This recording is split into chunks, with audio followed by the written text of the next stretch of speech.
Lotta Axelsson. She is an innovator, strategist, change leader, trend spotter, consumer insight specialist, and a speaker. Wow, Lotta, you are so great. And I need to, let's see if I can invite you to the stream. We will just have you here. So Lotta, welcome. Hi. Can you hear us? Yeah, I can hear you. So hope you can hear me. Oh, it's so great to have you here. So Lotta, Likewise. tell us a little bit more about yourself. What do you do nowadays? Nowadays, since about a month ago, I joined the company I think everyone knows, IKEA. So IKEA, now yes. IKEA, yeah. So I'm part of strategy, development, and innovation, and happily taking care of a part of an innovation portfolio within IKEA. So it's super exciting, and I'm thrilled about the amazing and aggressive ambitions we have within IKEA to become circular and sustainable. Right, that's fantastic. And well, congratulations to that as well, because you said just a month ago you did change work, right? Yeah. It was, yeah. So, well, you took on the course a couple of months ago, and well, you also applied your knowledge to a pilot or to a company as your pilot case. But if you would share some insights of how did you benefit of the course? What are your takeaways?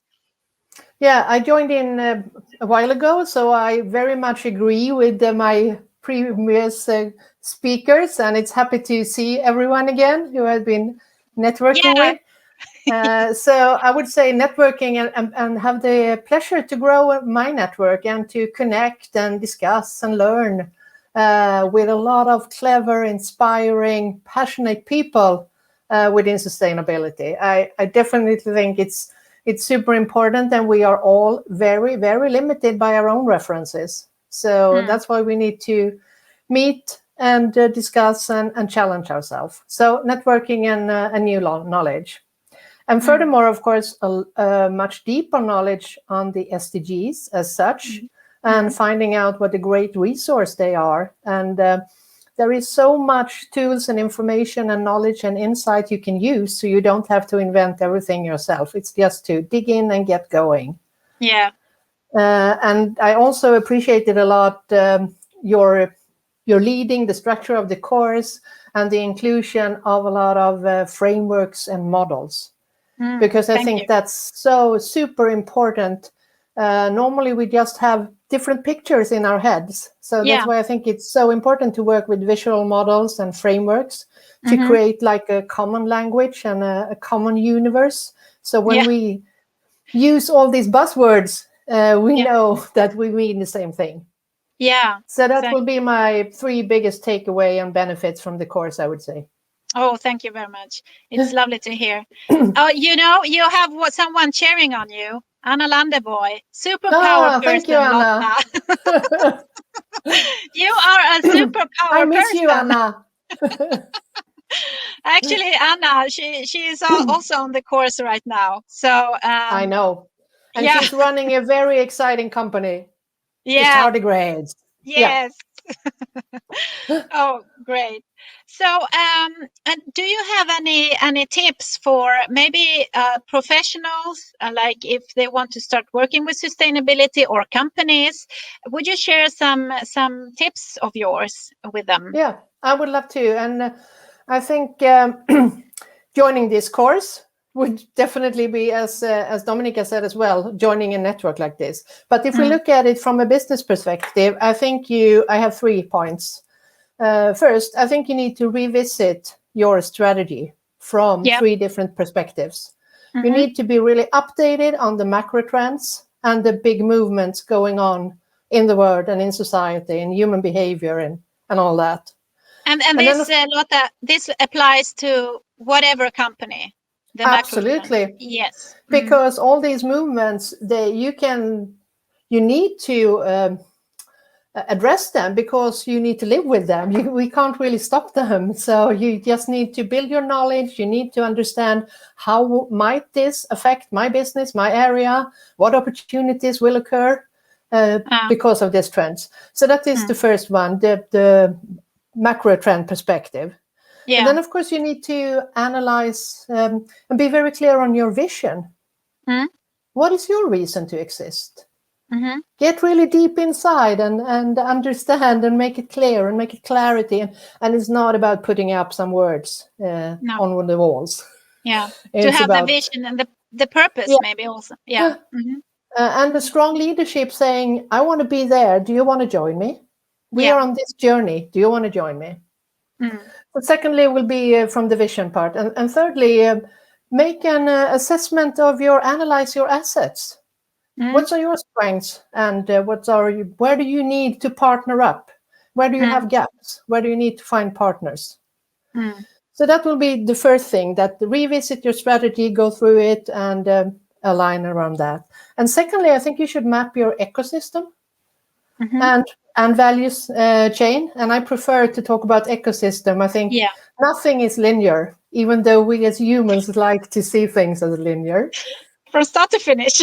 Yes, yes. And then you start a dialogue with all the partners, the interactions you have within your ecosystem, and you will realize you have so many similarities and similar challenges.